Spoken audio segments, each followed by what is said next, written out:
That was a move. All right, next speaker is from the Texas area.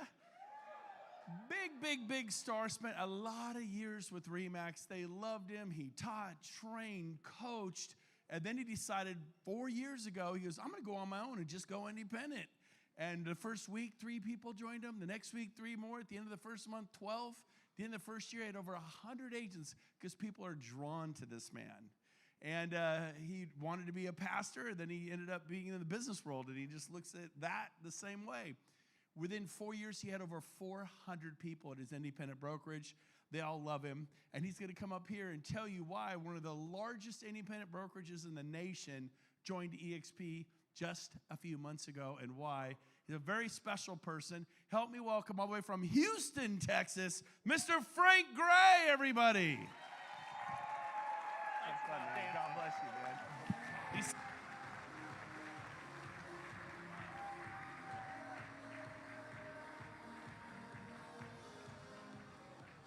I already told Brent I'm not dancing, so don't wait for it. Ain't happening. Hey, before we talk about real estate, I want to talk about something really important, and I'm talking about the beautiful blonde down at the end of the second row. That is my babe in Christ, my godly blessing, the woman who saved my life 32 years ago when she agreed to be my wife.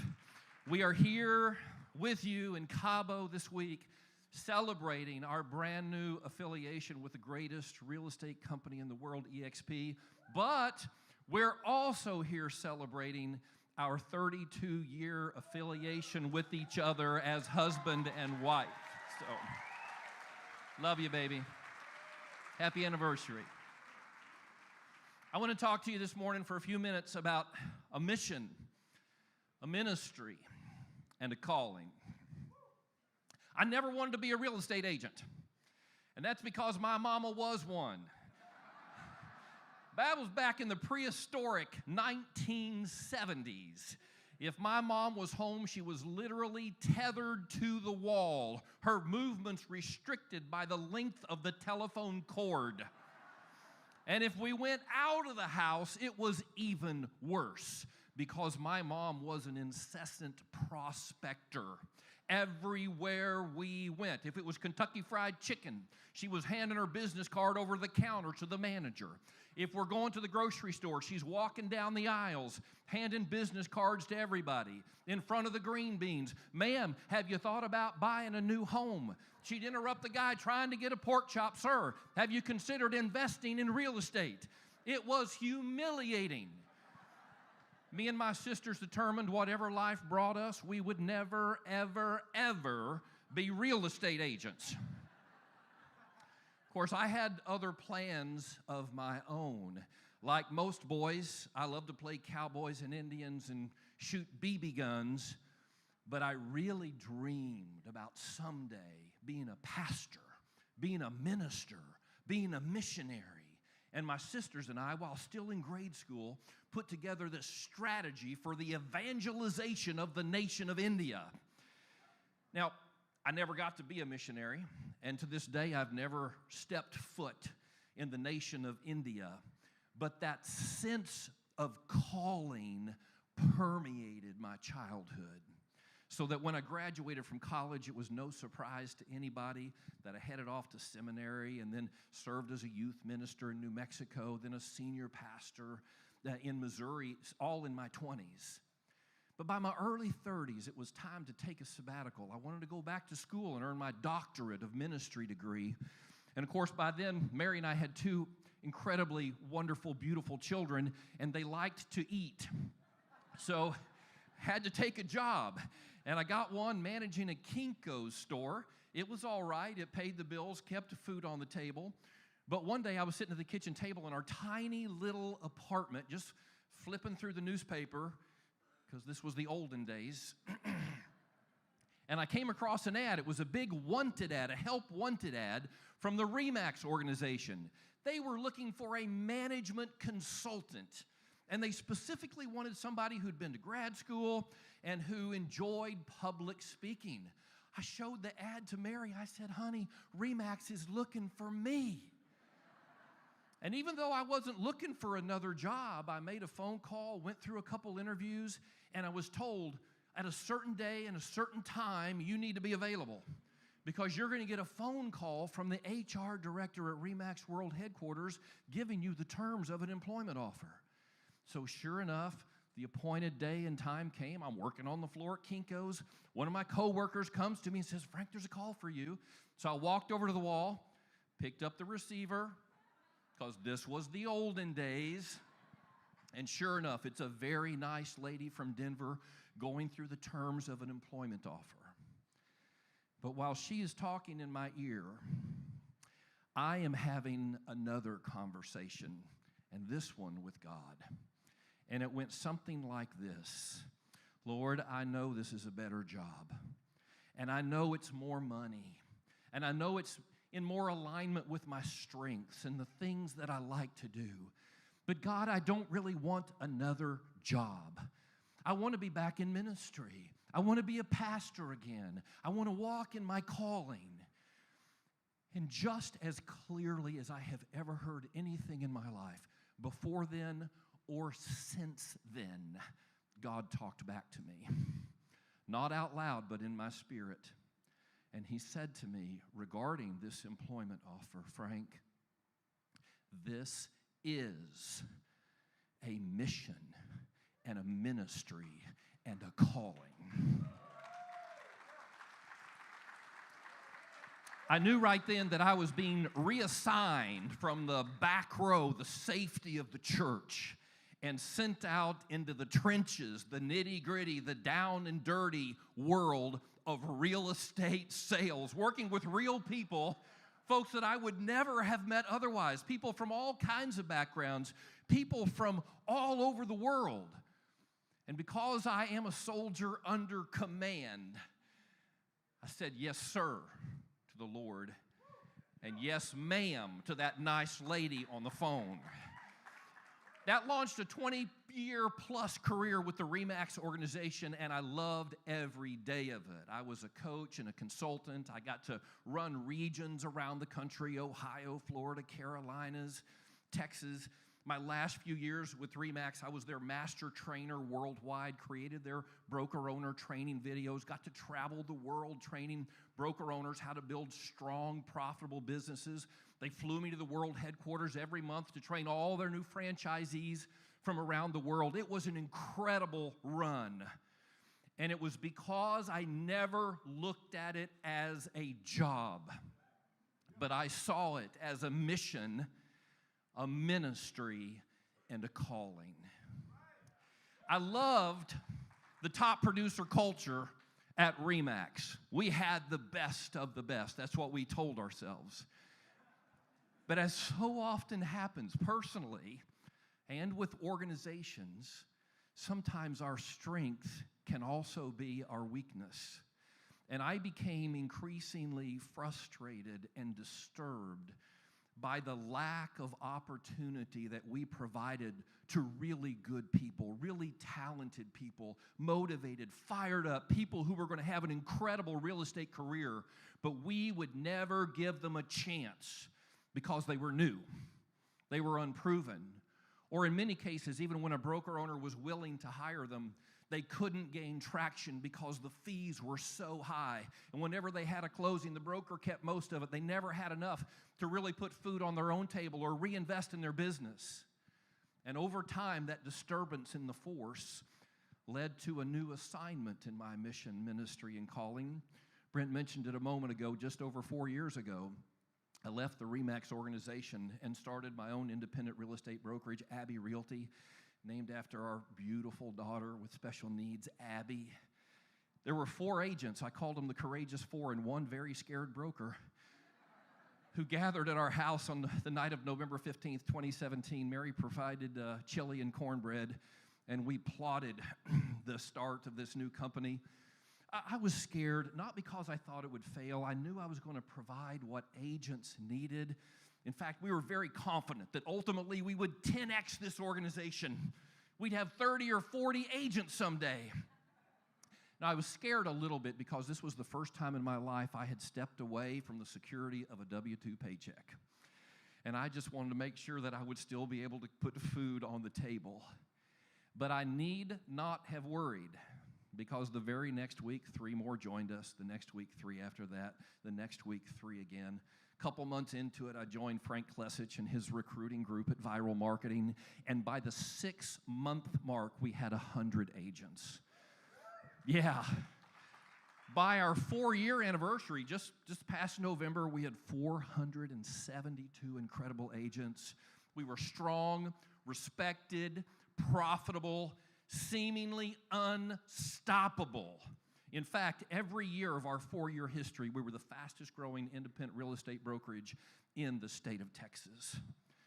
And so you may share my shock and surprise and those of others when I stood up at our 4-year anniversary party just a few months ago and announced that it would be our last, because I was shutting down Abbey Realty to join eXp Realty and invite all 472 agents to come with me.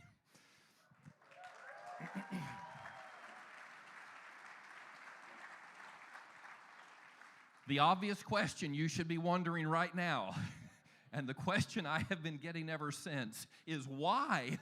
Why in the world? Something so good, so profitable, so incredible, so wonderful, named after your own daughter. Why would you shut that down and take the risk to move to eXp, not even knowing that a single agent might go with you? And I want to share with you the 3 reasons why I made that transition. And if you know any independent real estate brokerage owners, you might want to take notes.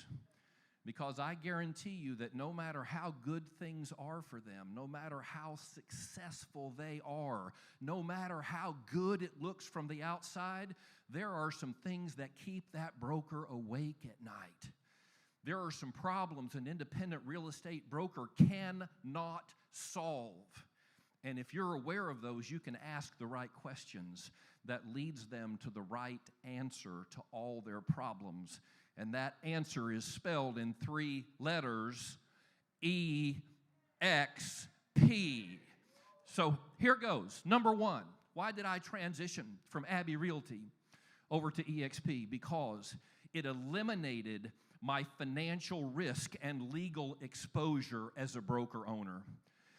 In our first 3 years, we had 3 E&O claims against us.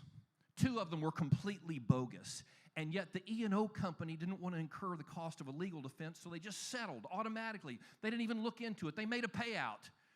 And so after 3 years, 3 payouts, they canceled us, and they threw us into a high-risk pool.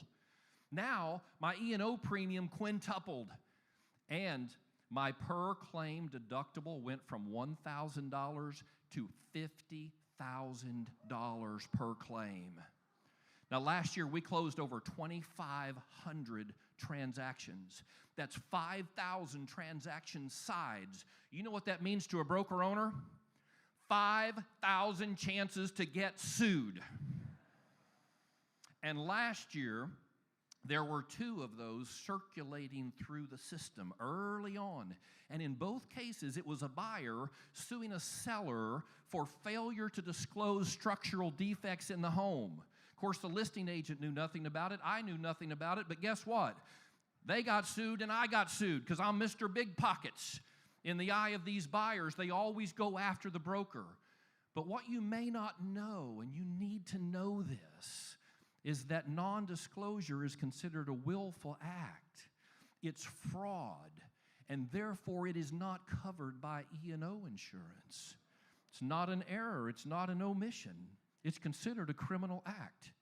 And so all the costs of defense, the hundreds of thousands of dollars in attorney's fees, and if there was a judgment, and they were seeking, both of them, hundreds of thousands of dollars, if only one of those had been a worst case outcome, it would have crippled me and financially. If there had been 2 or more, it would have wiped us out. Not only would it have jeopardized Mary and I's financial future, but the livelihoods of the 472 families who were dependent on our brokerage being an ongoing concern. So last July, when my good buddy Adam Olson called me to ask my advice on another issue, I turned the tables on him. 3 months earlier, he had converted his independent brokerage over to eXp, so I started asking him questions about his new alignment. He didn't answer those questions. Instead, he said, well, why don't we get together over lunch and talk about it? I showed up to that lunch, and he'd brought another friend, Andrew Franklin, with him. He did a surprise three-way on me. And so over chicken fried steak, we talked for an hour and a half, and at the end of that time, I knew eXp would solve my problem of financial liability and legal exposure. But there was another problem I had that I had not been able to solve, and that was a succession plan. Now, as I stand before you right now, I'm strong, healthy, energized. I'm looking forward to years and years of productive labor ahead of me. But someday I may want to step away and chase grandkids full time. Or God forbid I get hit by a bus. What's going to happen to the company? What's going to happen to Mary? What's going to happen to our children? And I could not solve that problem. And I know there's ways to solve it. Everybody says, well, just sell the company. And yes, I had offers from big box franchises and other independent owners, but do you know all those purchase contracts have a retention clause? If the agents don't stay, the company doesn't pay. And I knew that my agents wouldn't stay if I left. Many of them joined because of me, my passion to help them, the fact that I saw it not as a job, but a mission and a ministry and a calling. I cared about them. I started the company for them. And I knew if I signed one of those contracts, my financial future would be in jeopardy. Of course, I could have just hired a manager, right? And taken the profits every year to support our family for the years of retirement. But I think you know as well as I do that there is often a big gap in commitment and talent between an owner and a manager. And that's not always the case. I know that in this room there's probably some managers who exceed and excel the skills and commitment level of their owners, but that's a rare person.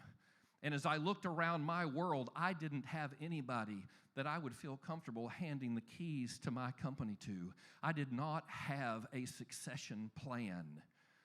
But when I heard about the retention tools at eXp, the light bulb went off. Are you kidding me? An icon agent? Would they ever leave eXp? Could they possibly leave? Or even a mid-level producer after a couple years. Now they got some revenue share going on. They got some stock ownership in the company. And it may not be a huge amount of money, but who else is going to give that to them? It subsidizes their cost of affiliation and drives it below the cheapest discount broker you'll find anywhere. I knew if I could get my agents to come with me, my retention problem was solved. My succession plan problem was solved. And at some point, I could ride off into the sunset, and my income would not only be secure and stable for all the years of retirement, but because of the leverage built into the exponential eXp plan, it would actually grow over time. Where else can you get that? I left that lunch with Adam and Andrew knowing that alignment with eXp solved my two biggest problems as an independent brokerage owner. But I would never have left. I would never have transitioned if it had just solved my problems. Remember, I started Abbey Realty not for me, but for those agents. It had to be an incredible value for them in order for me to make the switch. So at the end of that lunch, I promised Adam and Andrew, I'm going to enter a due diligence period. I'm going to see what eXp does for agents. And honestly, I was skeptical because my commitment had always been to provide the absolute best to my agents. If there was anything better in terms of tools, technology, training, I told my agents, you tell me, you'll have it tomorrow. I'm going to give you the best of everything there is. But when I started looking at eXp, oh my goodness. Let me just say I was overwhelmed. They've got a relocation department. They've got an iBuyer program. They've got rev share. They've got ownership. Doggone it, they got health insurance. It just went on and on and on. And these were things I could never, ever have provided as an independent brokerage owner. I couldn't carve up my company into 472 pieces and hand it out. It just was impossible. And believe me when I say that when I came to that understanding that the eXp value proposition to my agents was better than what I could give them, I felt like I had a moral obligation to tell them about it. If I really meant what I said, that I loved them and I cared about them and I put their interest first, I could no longer keep it a secret. So in November, I took my 25 top producers to eXpCon in Las Vegas because I wanted them to see it for themselves. And I have to say, it was an incredible experience. Jason and Glenn even took time to meet with our team. And of course, they're geniuses. We all know that. But it was more than that. They were kind, humble, gracious, hospitable. And at the end of that week, every one of my 25 top producers said, Frank, we're in. We have to do this. How soon can we transition? So a couple weeks later, November 19th, I stood up at our 4-year anniversary party, and I said, guys, here we go. Here we go. This is our last party. I'm shutting down Abbey Realty. We're going to eXp Realty, and I'm inviting all of you to go with me. Now, very quickly, I'm going to wrap this up, and I'm going to tell you, it wasn't all cheers and hoorahs, because somebody else had plans for that day. And after I spoke and our eXp luminary spoke, my director of operations got up and started aggressively questioning our eXp guests. And before I knew it, she was hysterically screaming that our eXp guests were lying and that I was lying and that all of our agents would be better off going with her because she had started her own company. And her value proposition was, Frank's asking you to pay more money to go to eXp. I'm asking you to pay less to go with me. And she'd already opened her company, rented space a couple blocks from my office. Now, I'm telling you, we can be real, right? I can tell you what happened. It hurt us. 100 agents went with her. 200 others were so confused and disturbed by it, they scattered to the winds. And when it was all said and done, I had 160 agents still standing with me. Now, to be clear, those 160 agents accounted for 75 to 80% of our production. Yeah. They are our top producers. They're our visionaries. They're our business-minded, forward-focused agents. And in the 2 months since we have completed this transition, I'm telling you, they are more fired up than ever. In fact, 50 of them have joined my EWOX club, Exponential Wealth Opportunity Club, and we're meeting every single month to help each one of us create this massive rev share organization. In fact, Gene, I want to publicly say that I accept your challenge to be one of the 1,000 eXp agents who each change lives and generational destinies by attracting at least 1,000 more agents into the eXp family. And I want you to know, Gene, in fact, all of you, I want you to know this. For me, this will not just be a job. It will not just be an exciting challenge.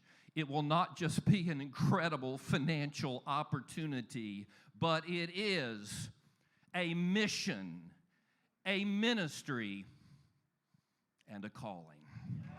Thank you. Woo! Woo!